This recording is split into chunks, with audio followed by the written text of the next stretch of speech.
খবৰ এইটোৱে যে কাইলৈৰ পৰা 108 যি সেৱা সেই সেৱা নচলিব অৰ্থাৎ 108 অচল হৈ পৰিব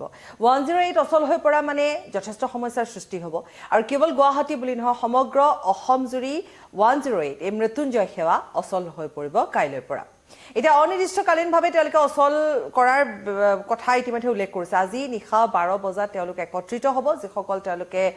যিসকল কৰ্মকৰ্তা আছে কৰ্মচাৰী আছে তেওঁলোকে আজি নিশা 12 বজাত তেওঁলোক একেলগ হ'ব একত্ৰিত হ'ব তাৰ পিছতে তেওঁলোকে প্ৰতিবাদী কাৰ্যসূচী গ্ৰহণ কৰিব অৰ্থাৎ প্ৰতিবাদ আৰু কেইবাটাও দাবী এই দাবীৰ বাবে তেওঁলোকে প্ৰতিবাদী কাৰ্যসূচী গ্ৰহণ কৰিব 12 বজাৰ লগে লগে আজি নিশা আৰু কাইলৈৰ পৰা অচল হৈ পৰিব এতিয়া কথাটো হৈছে যে কাইলৈৰ পৰা অচল হৈ পৰিব কিবা তেওঁলোকে সময় দিছে নেকি তেনেকুৱা ধৰণৰ কোনো তথ্য নাই অৰ্থাৎ এক প্ৰকাৰ অনিৰ্দিষ্টকালীনভাৱে 108 অচল হৈ পৰিব নেকি তাক লৈ এটা প্ৰশ্ন উত্থাপন হৈছে এতিয়া কথাটো হৈছে তেওঁলোকৰ দাবী আছে তেওঁলোকৰ দাবীসমূহ পূৰণৰ বাবে তেওঁলোকে এই কৰ্মবিৰতি গ্ৰহণ কৰিছে এই দাবীসমূহ পূৰণ কৰিবৰ বাবে তেওঁলোকে চৰকাৰক জনাইছে এই দাবীসমূহ পূৰণ নোহোৱালৈকে তেওঁলোকে কৰ্মবিৰতিত থাকিব বুলি জানিবলৈ দিছে গতিকে তেওঁলোকে লগতে ৰাইজৰ ওচৰত ক্ষমা প্ৰাৰ্থনাও বিচাৰিছে তেওঁলোকে কাৰণ ইয়াৰ ৰাইজৰ সেৱা গতিকে ৰাইজৰ সেৱা তেওঁ এইকেইটা দিন তেওঁলোকে কৰিব নোৱাৰিব তেওঁলোকৰ কিছুমান দাবী আছে তেওঁলোকৰ অভাৱ অভিযোগ আছে এইসমূহ পূৰণ নকৰালৈকে তেওঁলোকে কৰ্মবিৰতি পালন কৰিব আৰু 108 যেতিয়া কৰ্মবিৰতি পালন কৰিব তেতিয়াহ'লে কিমান সমস্যাৰ সন্মুখীন হ'ব সেয়া সৰ্বজন বিদিত সকলোৱে জানে সেইবাবে তেওঁলোকে আগতীয়াকৈ ক্ষমা প্ৰাৰ্থনাও বিচাৰিছে ৰাইজৰ পৰা এতিয়া কথাটো হৈছে দাবীসমূহলৈ আহোঁ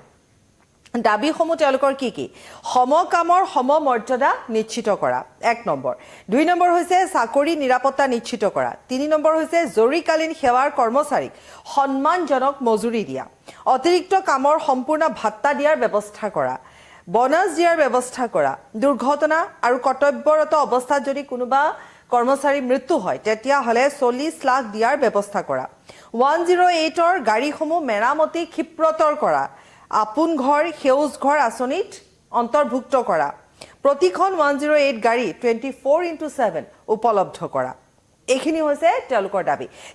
দাবীৰ ভিতৰত 9টাকৈ দাবী তাৰ পাছতে তেওঁলোকৰ যিসমূহ প্ৰাপ্য তেওঁলোকে সেই প্ৰাপ্যৰ কথা কৈছে তেওঁলোকে বিচাৰিছে তেওঁলোকে অতিৰিক্ত অৰ্থাৎ অভাৰ টাইম তেওঁলোকে যদি ডিউটি কৰে তেতিয়াহ'লে তাৰ ভাত্তা তাৰ উপৰি তেওঁলোকৰ দুৰ্ঘটনাত মৃত্যু হোৱা বা কৰ্মৰত অৱস্থাত থাকোঁতে মৃত্যু হ'লে তেওঁলোকক 40 লাখ টকা দিয়াৰ দাবী যিসমূহ বাহন মেৰামতি কৰি থকা হৈছে ক্ষিপ্ৰতৰ কৰা তাৰ উপৰিও 108 24/7 কৰা অৰ্থাৎ তেওঁলোকৰ এইখিনি হৈছে দাবী 9টা দাবীৰ কথা আমি কৈছো বনাছৰ কথা তেওঁলোকে উল্লেখ কৰিছে চাকৰি নিৰাপত্তা নিশ্চিত কৰাৰ কথা তেওঁলোকে উল্লেখ কৰিছে সমকামৰ সমমৰ্যাদা নিশ্চিত কৰাৰ কথা তেওঁলোকে উল্লেখ কৰিছে গতিকে এইখিনি হৈছে তেওঁলোকৰ দাবী এই দাবী সম্মিলিত ৰূপত তেওঁলোকে চৰকাৰক আবেদন জনাব আৰু আজি নিশা 12 বজাত তেওঁলোক একেলগ হ'ব অৰ্থাৎ একত্ৰিত হ'ব তাৰ পিছতে তেওঁলোকে কৰ্মবিৰতি পালন কৰিব ইয়াৰ পূৰ্বেও আমি বহু পূৰ্বে 108ৰ যিসকল চালক তেওঁলোকে প্ৰতিবাদ কৰা আমি দেখিছিলোঁ অভাৱ অভিযোগ যথেষ্টখিনি আছিলে দাবী যথেষ্টখিনি আছিলে প্ৰাপ্যৰ দাবী আছিলে বহুখিনি গতিকে তেওঁলোকে সেই দাবীৰ বাবে প্ৰতিবাদী কাৰ্যসূচী গ্ৰহণ কৰিছিল আৰু এইবাৰ পুনৰ এবাৰ 108ৰ কৰ্মচাৰীসকলে প্ৰতিবাদী কাৰ্যসূচী গ্ৰহণ কৰিছে কৰ্মবিৰতি তেওঁলোকে পালন কৰিব কালিৰ পৰা তেওঁলোকে কৰ্মবিৰতি পালন কৰিব কাইলৈৰ পৰা অসমত নচলিব মৃত্যুঞ্জয় 108 সেৱাৰ বাহনসমূহ অৰ্থাৎ কাইলৈৰ পৰা অচল হৈ পৰাৰ লগে লগে কিমান সমস্যা হ'ব পাৰে সেয়া ভাবক যে চিকিৎসালয়সমূহলৈ নিয়াৰ সময়ছোৱাত বা যিকোনো এটা দুৰ্ঘটনা সংঘটিত হ'লে যথেষ্টখিনি সমস্যাৰ তাত হোৱা পৰিলক্ষিত হ'ব নিশ্চিত ৰূপত যথেষ্ট সমস্যাৰ সৃষ্টি হ'ব গতিকে তেনে ক্ষেত্ৰত তেওঁলোকৰ এই কৰ্মবিৰতি সদায় ৰাইজৰ বাবে তেওঁলোকে কৰি আহিছে গতিকে তেনে ক্ষেত্ৰত তেওঁলোকৰো কিছুমান দাবী থাকিব পাৰে আৰু তেওঁলোকৰো প্ৰাপ্য কথা আছে তেওঁলোকৰো কিছুমান কথাক লৈ তেওঁলোকৰো কিছু অভাৱ অভিযোগ আছে গতিকে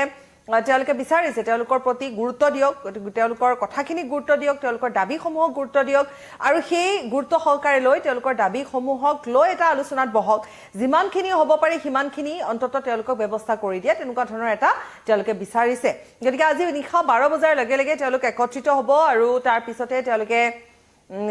প্ৰতিবাদী কাৰ্যসূচী গ্ৰহণ কৰিব অৰ্থাৎ কৰ্মবিৰতি তেওঁলোকে গ্ৰহণ কৰিব এইখিনি হৈছে খবৰ কিন্তু এতিয়া কথা হৈছে আজি মুখ্যমন্ত্ৰীগৰাকীয়ে কেবিনেটৰ অন্তত সংবাদমেল সম্বোধন কৰিছিল বিভিন্ন গুৰুত্বপূৰ্ণ তেওঁৰ কথাৰ মাজতে এই কথাখিনিও সংবাদ মাধ্যমলৈকে সেই সময়ছোৱাত তেওঁ সুধিছিল আৰু তেতিয়া তেওঁ কৈছিলে যে যেতিয়া আন্দোলনলৈ নামিলে গতিকে এতিয়াতো উপায় নাই আন্দোলনৰ কাৰ্যসূচী গ্ৰহণ কৰাৰ পিছত আমাৰ যিহেতু কোনো উপায় নাই অসমত বহুতো নিবনুৱা আছে অৰ্থাৎ এই কথাখিনিয়ে কি বুজালে সেয়া নিশ্চিত ৰূপত বুজি পাইছে চাগে সকলোৱে অসমত বহুতো নিবনুৱা আছে গতিকে তেওঁলোক যেতিয়া আন্দোলনৰ নামিয়ে পৰিলে গতিকে আমাৰ কোনো উপায় নাই কি কৈছিলে আমি এবাৰ আগবঢ়াই ল'ম মুখ্যমন্ত্ৰীগৰাকীয়ে কি কৈছিলে আন্দোলনলেতো আলোচনা নহয় আন্দোলনৰ লগতো আমিতো এনএচএমৰ লগতো আলোচনা কৰা নাই আন্দোলন হলে আৰু আলোচনা নহয় আৰু আমি ইলেকশ্যন খেলি ল'ম আৰু ইলেকশ্যনত আমাক হৰুৱাই দিলে হ'ব আৰু এতিয়াতো ইলেকশ্যনটো আৰম্ভই হ'ব ঘৰলাত আন্দোলন কৰিলে ইলেকশ্যনৰ আগত আন্দোলন কৰিলে আমি কাৰ লগত কি কথা পাতিম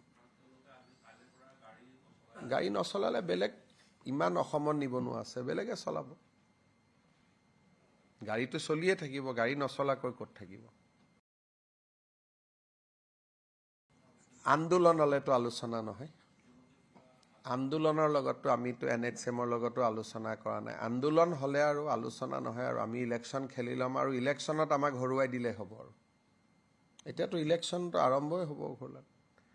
আন্দোলন কৰিলে ইলেকশ্যনৰ আগত আন্দোলন কৰিলে আমি কাৰ লগত কি কথা পাতিম গাড়ী নচলালে বেলেগ ইমান অসমত নিবনুৱা আছে বেলেগে চলাব গাড়ীটো চলিয়ে থাকিব গাড়ী নচলাকৈ ক'ত থাকিব আৰু এয়া আছিল মুখ্যমন্ত্ৰীগৰাকীৰ প্ৰতিক্ৰিয়া গতিকে তেনে ক্ষেত্ৰত এতিয়া 108ৰ যিসকল কৰ্মচাৰী যিসকলে কৰ্মবিৰতি পালন কৰিব তেওঁলোকৰ প্ৰতিক্ৰিয়া কি হ'ব সেয়া জানিবলৈ পৰা যাব কিন্তু তেওঁলোকে যিহেতু নিশা 12 বজাতহে একত্ৰিত হ'ব গতিকে তেনে ক্ষেত্ৰত সেই সময়ছোৱাত তেওঁলোকে কেনেকুৱা ধৰণে এই বিষয়টোৰ ওপৰত তেওঁলোকে কি ক'ব সেয়া লক্ষণীয় হ'ব কিন্তু এইখিনি যিখিনি দাবীৰ কথা আমি কৈছো গতিকে সেই দাবীখিনি যিখিনি দাবীৰ কথা কোৱা হৈছে সেই দাবীখিনি প্ৰকৃততে তেওঁলোকে ইতিমধ্যে কৈছে আৰু গতিকে সেই দাবীৰ সন্দৰ্ভতো তেওঁলোকে নিশ্চিত ৰূপত ইয়াৰ পিছতে তেওঁলোকে তেওঁলোকৰ মন্তব্য কৰিব কাৰণ ইয়াৰ পৰৱৰ্তী সময়ত তেওঁলোকে আৰু বিশেষকৈ আজি 11 বজাত তেওঁলোক একলগ হ'ব 12 বজাত নহয় 11 বজাত একলগ হ'ব গতিকে 11 বজাত একলগ হলে তেওঁলোকে তাতে আলোচনা কৰিব আৰু সেই সময়ত সংবাদ মাধ্যমৰ লোকো থাকিব গতিকে তেনে ক্ষেত্ৰত তেওঁলোকে ভাষ্য দিব তেওঁলোকৰ যিসমূহ দাবী আছে সেই দাবীসমূহক লৈ তেওঁলোকে ইতিমধ্যে কৈছে আৰু ইয়াত যদি চাওঁ আমি তেতিয়াহ'লে মুঠ 9টাকৈ দাবী দেখিবলৈ পোৱা গৈছে অৰ্থাৎ 9টাকৈ দাবী তেওঁলোকে ৰাখিছে কিন্তু ইয়াৰ উপৰিও তেওঁলোকৰ আৰু অন্যান্য দাবী হ'ব পাৰে বা এতিয়া মুখ্যমন্ত্ৰীগৰাকীয়ে যিহেতু প্ৰতিক্ৰিয়া দিলে ইমান সোনকালে গতিকে তাক লৈও হয়তো তেওঁলোকে কিছু প্ৰতিক্ৰিয়া দিব কাৰণ যেহেতু সাধাৰণতে প্ৰতিবাদৰ পিছত মুখ্যমন্ত্ৰীগৰাকীৰ ভাষ্য লোৱা যায় বা প্ৰতিক্ৰিয়া লোৱা যায় কিন্তু তেওঁলোকে প্ৰতিবাদ বা কৰাই নাই তেওঁলোকে মাথো ঘোষণা কৰিছিলে যে তেওঁলোকে কাইলৈৰ পৰা কৰ্মবিৰতি পালন কৰিব কাইলৈৰ পৰা 108 নচলে অচল হৈ পৰিব মৃত্যুঞ্জয় সেৱা নচলে যাৰ বাবে তেওঁলোকে আগতীয়াকৈ ক্ষমা প্ৰাৰ্থনাও বিচাৰিছে ৰাইজৰ ওচৰত গতিকে তেওঁলোকে এইখিনি যুজা কৰি থাকোতে আজি মুখ্যমন্ত্ৰীগৰাকীয়ে এই সন্দৰ্ভত প্ৰতিক্ৰিয়া ইতিমধ্যে ব্যক্ত কৰিলে গতিকে তেনে ক্ষেত্ৰত আজি 11 বজাত তেওঁলোক একত্ৰিত হোৱাৰ পিছত কি মন্তব্য দিব সেয়া নিশ্চিত ৰূপত লক্ষণীয় হ'ব যিয়ে নহওক কিয় তেওঁলোকে তেওঁলোকৰ দাবী পূৰণ নোহোৱালৈকে যেহেতু কৰ্মবিৰতি পালন কৰাৰ কথা কৈছে গতিকে হয়তোবা সেই যিখিনি আপডেট থাকিব সেয়া আমি আজি নিশা জানিম আৰু কাইলৈৰ পৰা কেনেকুৱা ধৰণে মৃত্যুঞ্জয় সেৱা প্ৰকৃততে কাইলৈৰ পৰা অচল হৈ পৰিব নেকি তাক লৈ কিন্তু সকলোৰে দৃষ্টি থাকিব কাৰণ 108 সেৱা বা বাহন যদি অচল হৈ পৰে বা কাইলৈ দিনটোৰ পৰা যদি নচলে অনিৰ্দিষ্ট কালিনলে তেতিয়া যথেষ্ট সমস্যাৰ কিন্তু সৃষ্টি হ'ব যিসমূহ ভিতৰুৱা অঞ্চল আছে সেইসমূহত বা যিকোনো ধৰণৰ দুৰ্ঘটনাৰ ক্ষেত্ৰত 108ৰ কিমান প্ৰয়োজনীয়তা আছে সেয়া সকলোৱে জানে বা ইমান দিনে ইমান বছৰে সেইখিনি তেওঁলোকে সেৱা দি আহিছে সেৱা কৰি আহিছে ৰাইজৰ অৰ্থে গতিকে তেনেকুৱা ক্ষেত্ৰত এই সিদ্ধান্তই নিশ্চিত ৰূপত প্ৰভাৱ পেলাব ইয়াৰে সৈতে লাইভৰ পৰা বিদায় লৈছো পৰৱৰ্তী সময়ত আৰু খা খবৰ লৈ আহিম ধন্যবাদ